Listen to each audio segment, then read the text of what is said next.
Voilà, c'est un papier qu'on a coécrit avec ma collègue Sophie Swatton et qui ne peut pas être là aujourd'hui malheureusement, et qui, ce qu'on a essayé de faire, c'est mettre ensemble nos deux intérêts, l'un pour le développement durable, plutôt moi, et puis elle pour l'économie sociale et solidaire, et tout en admettant que je suis assez fraîchement arrivé dans ce domaine qui est l'économie du développement durable. Simplement, en travaillant avec elle, on s'est aperçu que dans l'économie sociale et solidaire, la référence au développement durable, aux enjeux du développement durable était fréquente, et on s'est demandé si il existait une manière systématique de penser ces deux domaines, développement durable, économie sociale et solidaire, parce que l'intuition de départ était que les objectifs de l'un n'étaient pas forcément compatibles et systématiquement compatibles avec les objectifs de l'autre. Donc ce qu'on a essayé de faire, c'est comprendre de manière systématique, donc c'est une approche totalement théorique, comprendre de manière systématique quels sont les liens entre ces deux domaines. Bon, c'est un début dans le sens où on n'a pas épuisé le sujet, mais on s'était rendu compte que il n'y a pas non plus de littérature spécifique sur cette pensée systématique entre développement durable et économie sociale et solidaire. Donc, pour commencer, juste resituer rapidement ce qu'est l'économie sociale et solidaire, plus précisément les organisations d'économie sociale. On trouve dans ces organisations de nombreuses références aux enjeux de développement durable, comme dans des associations, des ONG qui par définition appartiennent à l'économie sociale et solidaire, des ONG qui sont dédiées à l'environnement. L'Alliance coopérative internationale fait référence également aux enjeux de développement durable. Le labo de l'économie sociale et solidaire aussi. Il y a des rencontres du Mont Blanc qui sont particulièrement intéressés par ces questions, économie sociale et solidaire et développement durable, etc., etc. Et en Suisse en particulier, bon, nous on vient d'une université suisse, donc on s'intéresse également à ce cas en Suisse pour pouvoir avoir le label, en Suisse romande spécifiquement, pour avoir le label d'entreprise, d'organisation d'économie sociale, il faut respecter un critère de développement durable, ce qui n'est pas le cas en France, et ce qui n'est le cas nulle part d'ailleurs. Alors, ça c'est pour du côté de l'économie sociale et solidaire. Maintenant, du côté du développement durable, on trouve la composante, la dimension sociale, une référence à cette dimension quasi systématiquement. Bon, je reviens pas là-dessus, ce sont des choses, surtout dans un colloque sur le développement durable que vous connaissez mieux que moi, puisque on peut définir grosso modo le développement durable comme à la fois la solidarité sociale, l'efficacité économique, la responsabilité écologique, en reprenant, c'est une interprétation suisse des critères de Rio. Alors, néanmoins, donc, il se passe quelque chose. Il se passe quelque chose entre ces organisations d'économie sociale et solidaire et ces enjeux de développement durable, sans qu'il y ait néanmoins de réflexion systématique sur la compatibilité des objectifs des uns et des autres. Et à cet égard, assez intuitivement, on peut penser à des exemples où ça ne marche pas. Par exemple, si on désire faire augmenter le prix des énergies polluantes pour encourager un mix énergétique, ça veut dire que des prix de biens de base, l'énergie, augmentent, ce qui n'est pas en faveur des ménages les plus pauvres. Donc immédiatement, un des objectifs de l'économie, enfin un des moyens de l'économie du développement durable paraît contradictoire avec une priorité de l'ESS, l'économie sociale et solidaire, à savoir les ménages pauvres. Autre exemple, l'économie du développement durable, parfois, alors, l'économie du développement durable forte encourage un ralentissement de la croissance, encourage en tout cas une vision alternative de la croissance. Or, si on suit les résultats, par exemple, de Thomas Piketty, on voit qu'il existe une relation quand même entre taux de croissance et inégalité. Donc si on ralentit la croissance, est-ce qu'on ne va pas avoir des inégalités encore plus fortes? Donc là encore, se pose la question de la compatibilité entre développement durable et économie sociale et solidaire. Un troisième exemple, l'économie sociale et solidaire est clairement construite sur la valorisation du travail, plus que du capital, alors que si on se place du côté de l'économie du développement durable faible, qui mise sur justement un fort développement technique, de nouvelles technologies, de nouvelles énergies, on est plutôt dans une logique du capital et non pas dans une logique du travail. Donc là encore, il n'est pas évident a priori que ESS et développement durable se retrouvent. Donc voilà, ça c'est pour prendre des exemples assez intuitifs comme ça. Donc l'article c'est très théorique, c'est vraiment la relation ESS développement durable. Ce que je vais faire c'est regarder d'abord du côté de l'économie du développement durable standard, qu'est-ce qui est dit pour ce qui est de des enjeux sociaux. Donc, quand je parle d'économie du développement durable standard, je pense par exemple à des modèles comme ceux de Nordhaus sur le changement climatique. Et le constat, c'est que la plupart de ces modèles ne tiennent absolument pas compte de critères sociaux. Ils n'intègrent pas, donc dans le développement durable, n'intègrent pas de dimension sociale, comme les inégalités, comme la pauvreté. Ils ont d'ailleurs une logique qui repose sur nos représentations standards de la croissance, avec dans ces modèles classiquement une fonction d'objectif qui est la maximisation de la somme des consommations actualisées, c'est-à-dire que la consommation est la définition même du bien-être collectif. Donc sans regarder la distribution entre les ménages ou d'autres critères. Donc en effet, pas de désagrégation des ménages ou d'autres typologies. Et puis, ces modèles postulent systématiquement un taux de changement technique confortable. Donc c'est dans cette logique plutôt du capital. Maintenant, donc, côté de l'économie du développement durable, la place accordée au social, malgré la définition, on va dire, onusienne du développement durable, la place accordée au social est vraiment faible. Maintenant, du côté de l'économie sociale et solidaire, finalement, malgré un certain bouillonnement qui est peut-être dû à une vague ou à la communication, il y a assez peu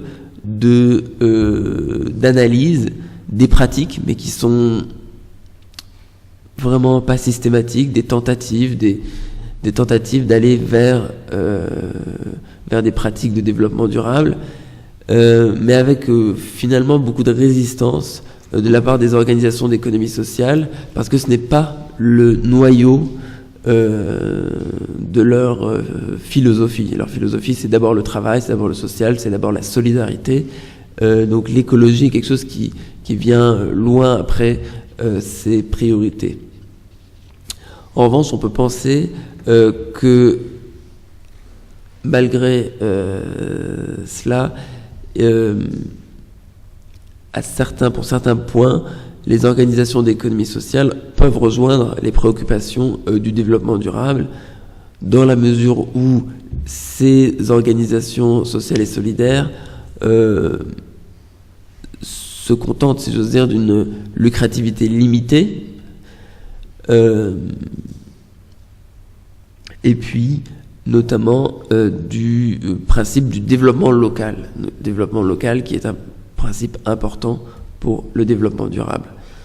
Alors, pour essayer d'aller plus loin, étant donné que, comme ça, a priori, la relation entre économie sociale et solidaire et économie du développement durable paraît quand même très lâche d'un point de vue analytique, on peut essayer de trouver une autre approche du développement durable, c'est celle alternative, on va dire une approche plus forte. Donc là, je passe du côté de l'économie du développement durable forte, ou en tout cas alternative, qui tente avant tout de réfléchir sur la qualité de la croissance. Donc là, on a pris 2 types de travaux.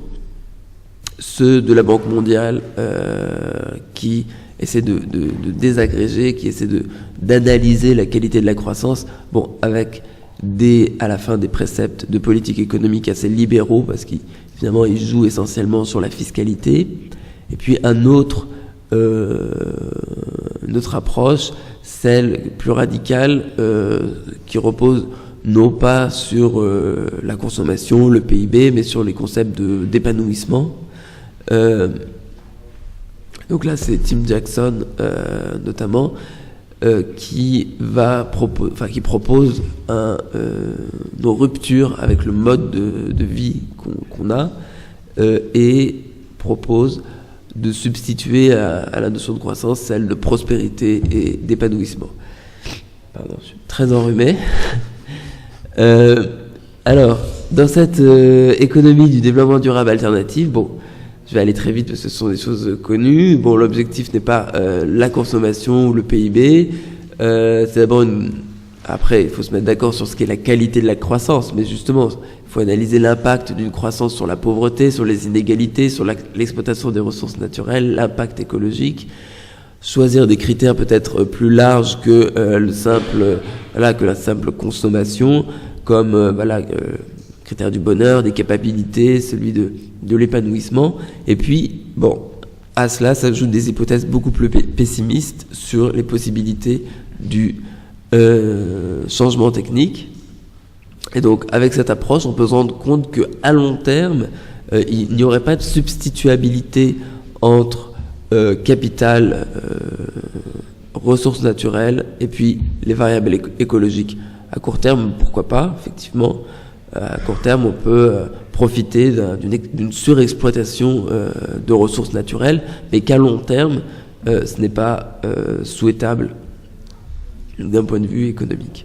Alors, finalement, ce qu'on a conclu après cette espèce de revue de la littérature du côté de l'économie du développement durable forte, faible, et de l'économie sociale et solidaire, c'est que premièrement, l'économie sociale et solidaire n'a pas besoin du développement durable. C'est-à-dire que c'est un domaine qui existe depuis très très très longtemps, depuis le 19e siècle au moins. Il se suffit à lui-même, il a ses priorités, qui est le travail, la solidarité, la démocratie à l'intérieur de l'entreprise, un homme, une voix, ce sont les coopératives, etc. Donc l'économie sociale et solidaire s'est construite bien avant la préoccupation pour l'environnement, les ressources naturelles, etc. Et finalement, hormis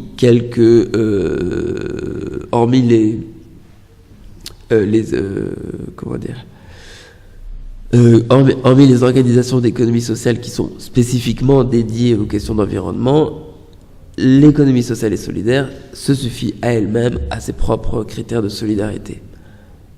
Donc, premier constat qui semblerait, après quelques, je dirais pas enquêtes de terrain, mais quelques discussions, c'est un constat qui semble assez partagé. Certes, d'un point de vue communication, il est toujours bon d'associer solidarité et puis environnement, mais concrètement, l'économie sociale et solidaire n'a pas besoin du développement durable. En revanche, l'économie du développement durable forte, l'économie du développement durable alternative, on peut se poser quel entrepreneuriat peut incarner ses objectifs, ses ambitions. Et là, du point de vue de l'économie du développement durable forte, il semblerait que les organisations d'économie sociale, OES, sont particulièrement bien adaptées à ces objectifs. Donc là, on aurait une relation asymétrique, entre l'économie sociale et solidaire qui est relativement autonomes au regard des problèmes de développement durable, et puis l'économie du développement durable forte, qui en revanche pourrait trouver dans l'économie sociale et solidaire un moyen de mettre en œuvre ces principes. Donc, in fine, on a identifié 5 arguments en faveur d'une relation entre économie sociale et solidaire, mais uniquement pour l'économie du développement durable forte. D'abord, l'économie du développement durable forte suppose souvent une lucrativité assez limitée. Alors, pour que ce soit tolérable, ce ne sont pas des entreprises standards qui peuvent mettre en œuvre les projets de développement durable fort. Bon, cette lucrativité limitée, elle est acceptée à l'intérieur des organisations d'économie sociale. Autre chose, c'est que dans les organisations d'économie sociale, il y a une valorisation par définition du facteur travail qui vient soutenir en fait la logique d'un développement durable fort, c'est-à-dire qui n'est pas tourné essentiellement vers une croissance intense en capital. Encore un autre élément, c'est que on s'est aperçu, et ça c'est un objectif de l'économie sociale, c'est un resserrement des salaires, de l'échelle des salaires, a un impact positif, sur ce qu'on peut appeler le capital naturel, sur les ressources naturelles, les forêts, etc. Donc là encore, il y a une relation gagnant-gagnant entre économie sociale et solidaire et économie du développement durable. Et puis, une fois de plus, dans les organisations d'économie sociale, l'idée de travailler pour des valeurs communes n'est pas quelque chose d'étranger à la logique de ces organisations. La solidarité est une des valeurs principales de l'économie sociale et solidaire. Alors, cette solidarité, ça peut être une solidarité intergénérationnelle. Alors, c'est bien là l'un des éléments clés du développement durable, la solidarité intergénérationnelle. Donc là encore, dans des organisations du type économie sociale, on peut trouver un moyen particulièrement adapté. C'est pour dire que je dois prendre le train. Particulièrement adapté pour mettre en œuvre les projets de développement durable fort.